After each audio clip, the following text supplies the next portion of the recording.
مجهورة.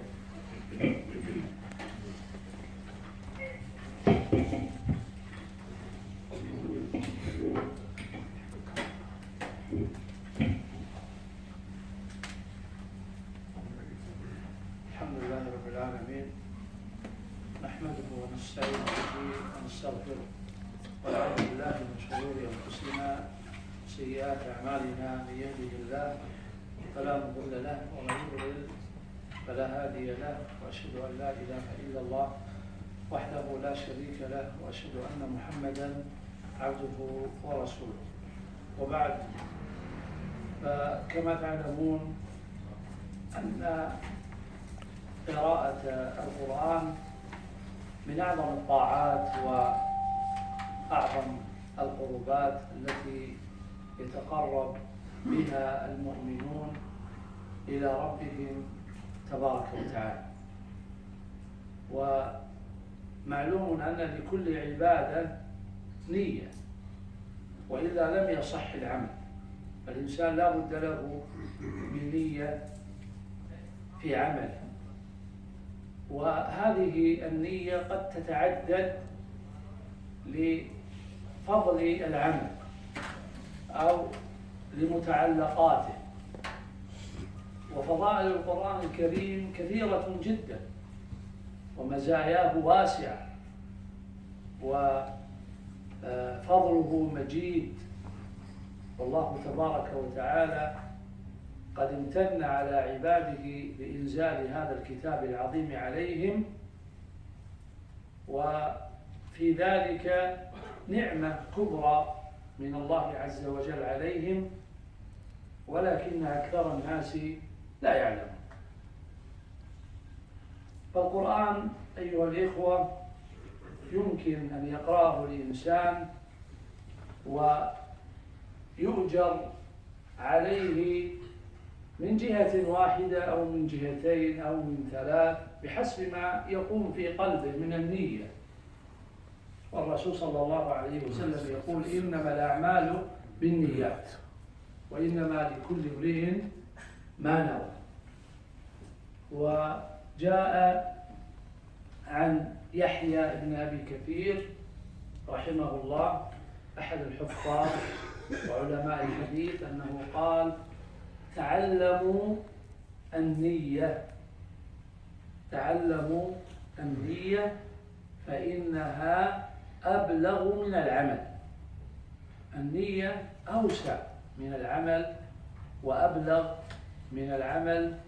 فقد يكون عند الإنسان نية في عمل ما ولا يمكنه أن يأتي بهذا العمل، فتقوم النية مقام العمل. نذكر أيها الإخوة ببعض هذه النيات لأنها واسعة وعظيمة، أوسع مما نظن. أولا، المسلم ينوي بقراءته القرآن امتثال أمر الله سبحانه وتعالى، فإن الله سبحانه وتعالى أمر المؤمنين بتلاوة كتابه، وأمر رسوله صلى الله عليه وسلم بتلاوة كتابه، فقال عز وجل: واتل ما أوحي إليك من ربك لا مبدل لكلماته ولن تجد من دونه ملتحدا. فالله عز وجل يأمر النبي عليه الصلاة والسلام قائلا: واتلو، يعني اقرأ ما أوحي إليك من ربك، يعني القرآن. لا مبدل لكلماته، يعني لا مغير لكلماته، ولا مبدل لوعده ووعيده، ولم تجد من دونه ملتحدا، يعني ملجأ أو مهربا. وكذلك قال سبحانه وتعالى في سورة العنكبوت: اتل ما أوحي إليك من الكتاب وأقم الصلاة. هذا أمر ثاني يأمر الله سبحانه وتعالى به عليه السلام رسوله صلى الله عليه وسلم أن يتلو آيات القرآن. ومن أوامر الله عز وجل قول الله تعالى: إنما أمرت أن أعبد رب هذه البلدة الذي حرمها وله كل شيء وأمرت أن أكون من المسلمين وأن أتلو القرآن فمن اهتدى فإنما يهتدي لنفسه ومن ضل فقل إنما أنا من المنذرين. الله تعالى أمر رسوله صلى الله عليه وسلم أن يتلو القرآن، وسيلة عظيمة لدعوته، وأن يذكر بهذا القرآن فمن اهتدى فإنما يهتدي لنفسه ومن ضل فإنما أنا من المنذرين لست عليهم بوكيل. وأيضا من الآيات قول الله تبارك وتعالى: ورتل القرآن ترتيلا. هذا أمر من الله سبحانه وتعالى لرسوله عليه الصلاة والسلام أن يقرأ القرآن بترتيل، يعني بتأني وترسيل وتدبر وتفكر. ثانيا ننوي بقراءة القرآن زيادة الحسنات، ننوي بقراءتنا للقرآن زيادة الحسنات وتكثيرها. والحسنات كما تعلمون هي تجارة المؤمن مع الله عز وجل، وهكذا سمى الله سبحانه وتعالى ذلك في كتابه. قال سبحانه وتعالى: إن الذين يتلون كتاب الله، إن الذين يتلون كتاب الله وأقاموا الصلاة وأنفقوا مما رزقناهم سرا وعلانية يرجون تجارة لن تبور ليوفيهم أجورهم ويزيدهم من فضله إنه غفور شكور.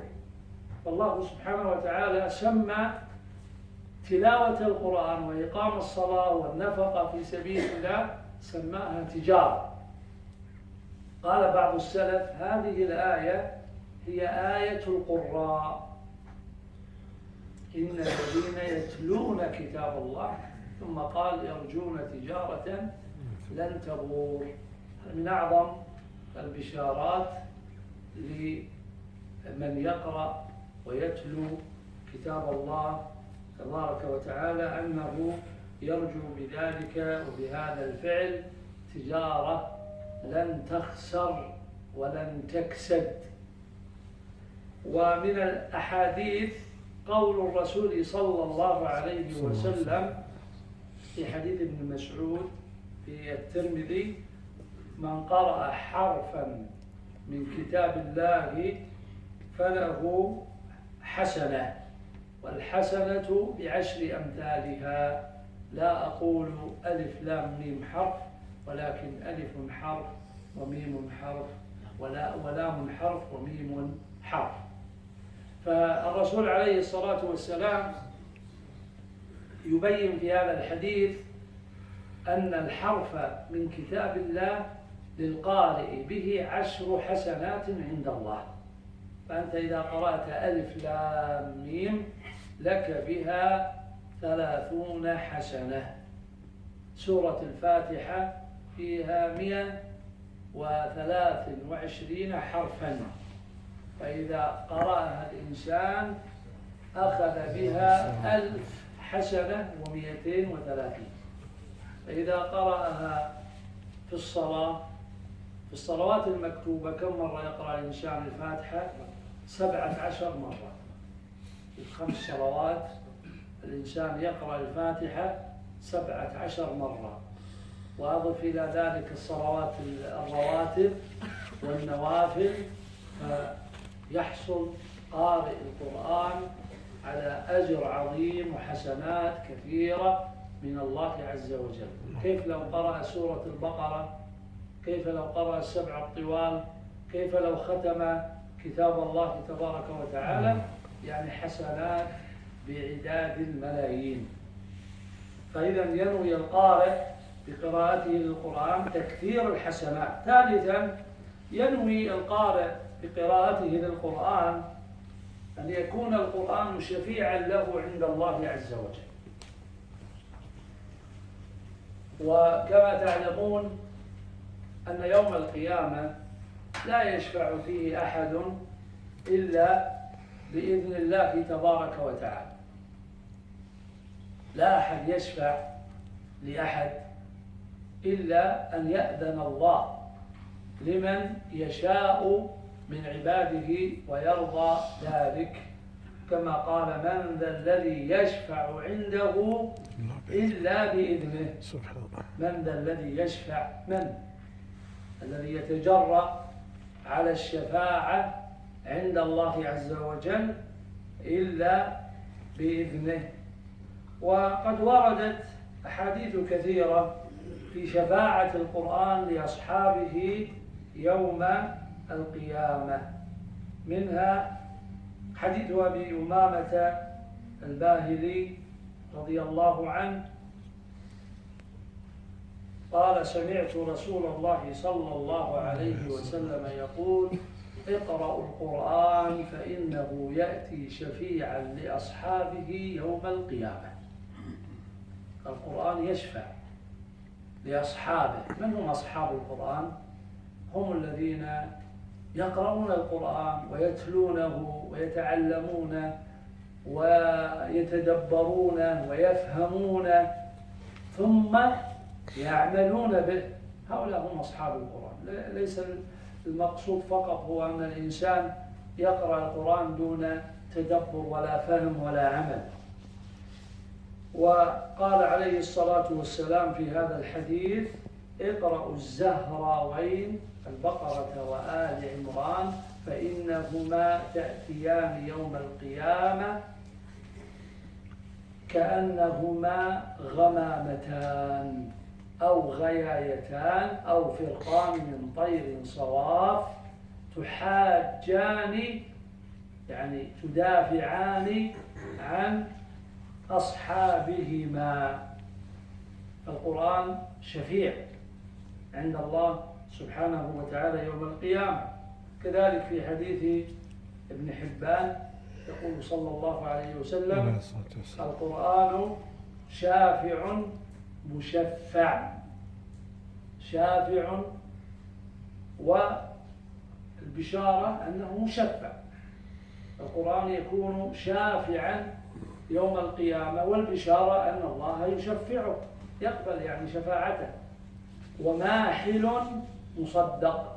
ماحل يعني شاهد، والقرآن يشهد إما لك وإما عليك. من جعله أمامه، يقول النبي عليه الصلاة والسلام: قاده إلى الجنة. من جعله في الدنيا أمامه لا يقدم على خطوة إلا بعد أن ينظر. هذا مما يرضي الله، هو مما أمر الله به في القرآن أو مما نهى الله عنه في القرآن. من جعله أمامه قاده إلى الجنة، ومن جعله خلفه زخ في قفاه في النار والعياذ بالله. إذا اجتمع القرآن والصيام كانت الشفاعة عظيمة، كما جاء في الحديث الصحيح من حديث عبد الله بن عمرو في مسند الإمام أحمد، يقول صلى الله عليه وسلم: الصيام والقرآن يشفعان للعبد يوم القيامة. الصيام والقرآن يشفعان للعبد يوم القيامة. يقول الصيام: أي ربي منعته الطعام والشهوات بالنهار فشفعني فيه.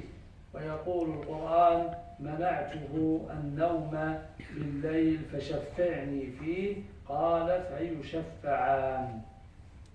ورد أيضا أن بعض السور لها شفاعة، كما ورد أن البقرة وآل عمران لهما شفاعة خاصة عند الله عز وجل، لأن هاتين السورتين ذكر فيهما من أصول الإيمان وأصول الإسلام وأحكام المعاملات والأخلاق، شيء عظيم جدا. حتى إن السلف من الصحابة رضي الله عنهم كانوا يعدون من يحفظ البقرة وآل عمران يعدونه حبرا من الأحبار، يعني الذي يقرأ البقرة وآل عمران مو القراءة اللي احنا نظنها الآن أن الواحد يمسك المصحف يقرأ البقرة وآل عمران في ساعة، لا، قراءة بعلم وفهم وتدبر. روى الإمام مالك في الموطأ عن ابن عمر أنه مكث في البقرة 8 سنين.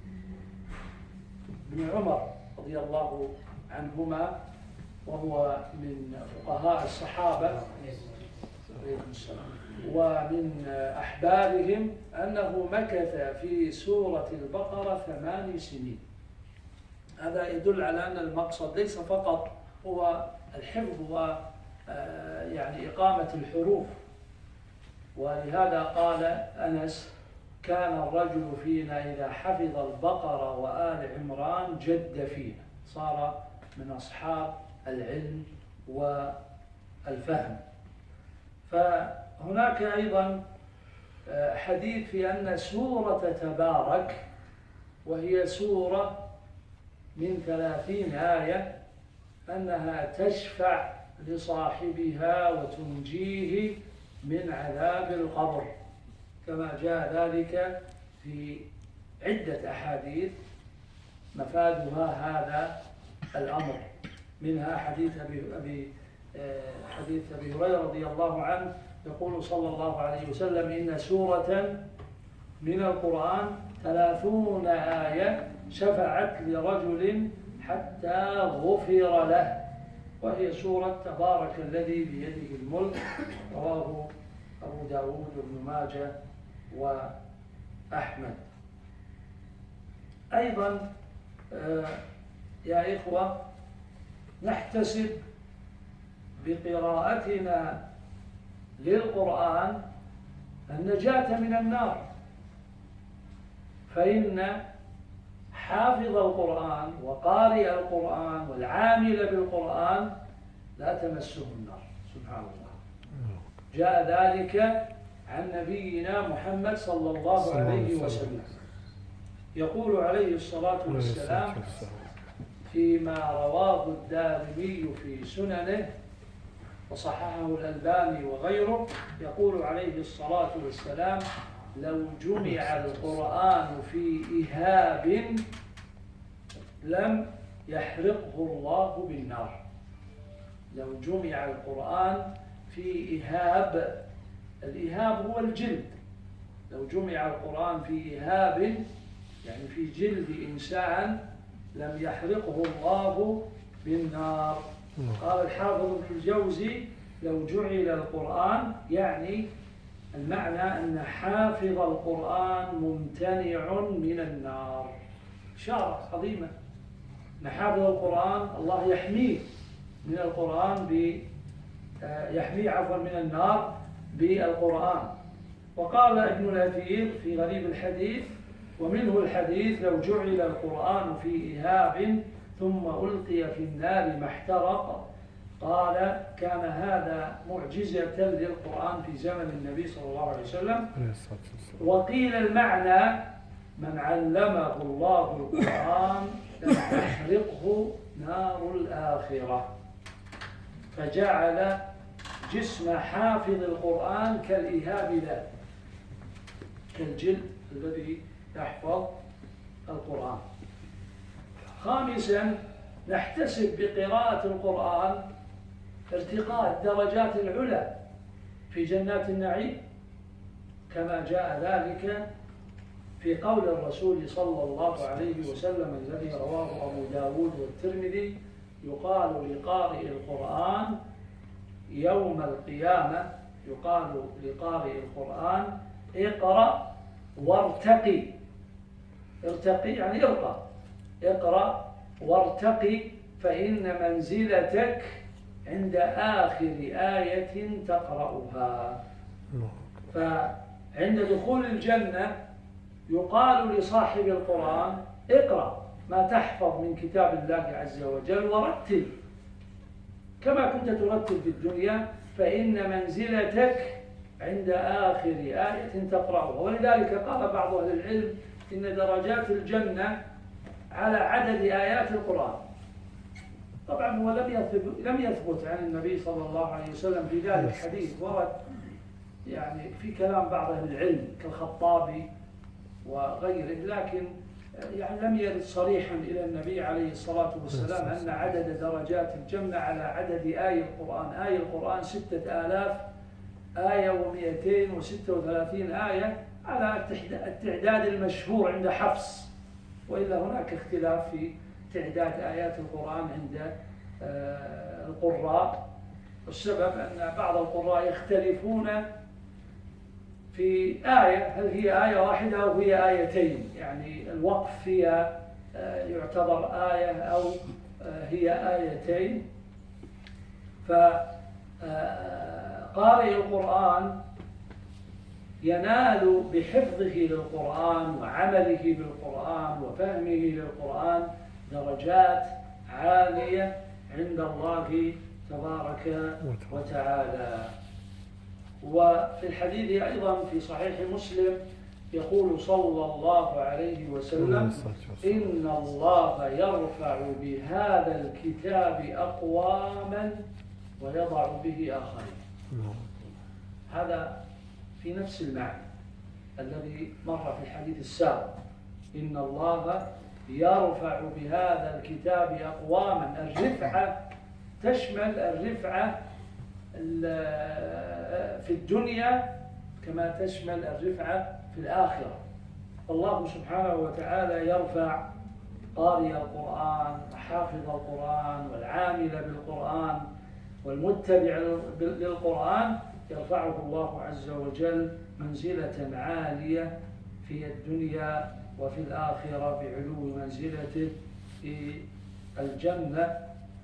وهذا الحديث له حادثة حصلت مع عمر رضي الله عنه مع نافع بن عبد الحارث الخزاعي.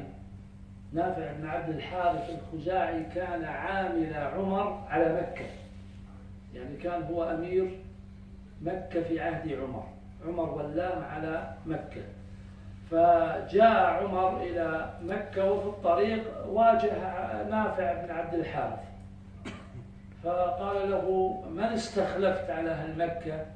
أن عادة للأمير إذا خرج من بلده أنه يستخلف من ينوب عنه بقيامه على شؤون البلد.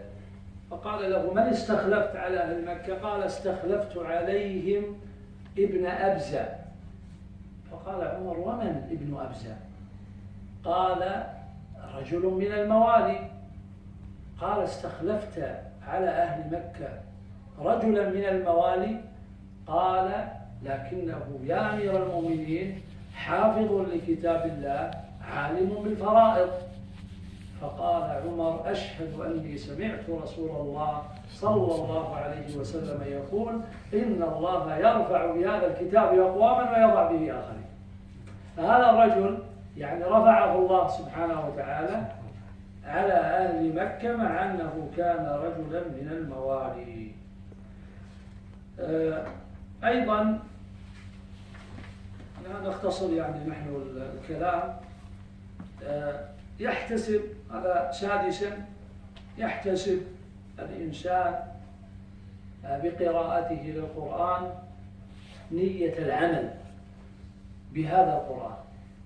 يقرأ القرآن بنية العمل، لأن العمل بالقرآن يا إخوة هو الغاية المقصودة. التلاوة سبيل إلى الفهم والتدبر، والتدبر وسيلة إلى العمل. فإذا قراءة القرآن المقصود منها هو العمل بالقرآن بأوامره، العمل بأوامره واجتناب نواهيه، الإيمان به واتباعه. هذا هو المقصود من قراءة القرآن، كما قال الله تعالى: كتاب أنزلناه إليك مبارك ليدبروا آياته وليتذكر أولو الألباب. العمل بالقرآن قال أهل العلم هو التصديق بأخباره واتباع أحكامه والعمل بجميع ما أمر الله تعالى به فيه، وترك جميع ما نهى الله تعالى عنه فيه. هكذا كان السلف رحمهم الله في قراءتهم لكتاب الله تبارك وتعالى. من الآيات في هذا أن الله تعالى قال: الذين آتيناهم الكتاب يتلونه حق تلاوته أولئك يؤمنون به. الذين آتيناهم الكتاب، قال بعض أهل التفسير أنها نزلت في أهل الكتاب الذين آمنوا بالرسول صلى الله عليه وسلم. والقول الأرجح الذين آتيناهم الكتاب هم أصحاب محمد صلى الله عليه وسلم. يتلونه حق تلاوته يعني يتبعونه حق اتباعه، لأن من معاني التلاوة في اللغة العربية معنى صحيح واضح هو الاتباع. تلا الشيء يعني اتبع. والشمس وضحاها والقمر إذا تلاها، فالقمر يتلو الشمس يعني يتبع الشمس. القمر يتبع الشمس في المسير وفي الفلك، والقمر إذا تلاها يعني إذا تبعها. فمن معاني يتلونه حق تلاوته يعني يتبعونه حق اتباعه. وكما تعلمون أنه لا يمكن اتباع القرآن إلا بفهمه، إلا بعد أن يفهم الإنسان المقصود من الأمر والنهي. إذا كان لا يفهم معنى الآية كيف يمكن له أن يعمل؟ كيف يعمل بالآية وهو لا يفهمها؟ إذا لا بد أن يفهم الآية ويعرف المراد منها، ما مقصود الله من هذه الآية وما مراده من تلك الآية، حتى يمكنه العمل بالقرآن. وقال سبحانه وتعالى مبشرا: فمن اتبع هداي فلا يضل ولا يشقى ومن أعرض عن ذكري فإن له معيشة ضنكا ونحشره يوم القيامة أعمى. وجاء في صحيح البخاري في حديث الرؤيا الطويل، حديث سمرة ابن جندب، أن الرسول صلى الله عليه وسلم رأى مناظر كثيرة في حديث الرؤيا. يقول: وإنا أتينا على رجل مضطجع وإذا آخر قائم عليه بصخرة، وإذا هو يهوي بالصخرة لرأسه فيفلغ رأسه فيتدهده الحجر ها هنا، فيتبع الحجر فيأخذه فلا يرجع إلى الرجل حتى يصح رأسه كما كان، ثم يعود عليه فيفعل به مثل ما فعل به المرة الأولى. قال النبي صلى الله عليه وسلم: سبحان الله، ما هذا؟ قال لي: انطلق. فذكر الحديث الرسول صلى الله عليه وسلم. وفي آخر الحديث سأل النبي صلى الله عليه وسلم الملكين عما رأى، فقال: أما الرجل الذي أتيت عليه يثلغ رأسه بالحجر فهو الرجل يأخذ القرآن فيرفضه وينام عن الصلاة المكتوبة. قال ابن بطال: يأخذ القرآن فيرفضه، يعني يترك حفظ حروفه والعمل بمعانيه. يأخذ القرآن، ربما يقرأ القرآن، ربما يحفظ القرآن، لكنه يرفض القرآن بترك العمل به. ومر معنا قول النبي صلى الله عليه وسلم: القرآن حجة لك أو عليك، حجة لك إذا اتبعته وعملت بما فيه، وحجة عليك إذا أعرضت عنه وعن العمل بما فيه. من النيات العظيمة يا إخوة في قراءة القرآن، ونختصر، أن المسلم عندما يقرأ القرآن ينوي بقراءته للقرآن شفاء قلبه من العلل والأمراض القلبية، وهي أخطر من الأمراض الجسدية. والقرآن شفاء للنوعين كما دلت الأدلة الصحيحة من القرآن والسنة، أن القرآن شفاء لأمراض القلوب وشفاء لأمراض الأبدان. فيقول الله تعالى في هذا: وننزل من القرآن ما هو شفاء ورحمة للمؤمنين ولا يزيد الظالمين إلا خسارة. الله يخبر عن كتابه الذي نزل على رسوله صلى الله عليه وسلم محمد، وهو القرآن، أنه شفاء ورحمة للمؤمنين. يذهب ما في القلوب بالقرآن، يذهب ما في القلوب من شك، من شرك، من نفاق، من غل، من حسد، من حقد، من كبر، من نفاق. كل هذه الأمراض تزول بتعلم القرآن وقراءة القرآن واتباعه. وأيضا القرآن فيه شفاء بدني كما ورد في الأحاديث الصحيحة في الصحيحين. يعني أهل الاعتزال والعقلانيين قالوا لا، القرآن شفاء للأمراض القلبية فقط، للكبر والشك والنفاق. لكن ورد في الصحيحين أن النبي عليه الصلاة والسلام كان إذا اشتكى أحد من أهله قرأ بالمعوذتين ومسح عليهما، مسح على المريض ومسح على الذي به سقم. وهو صلى الله عليه وسلم كان إذا أوى إلى فراشه جمع كفيه وقرأ فيهما بقل هو الله أحد والمعوذتين ومسح 3. كذلك في قصة أبي سعيد الخدري لما مروا بالرجل اللذيغ الذي هو كان سيدا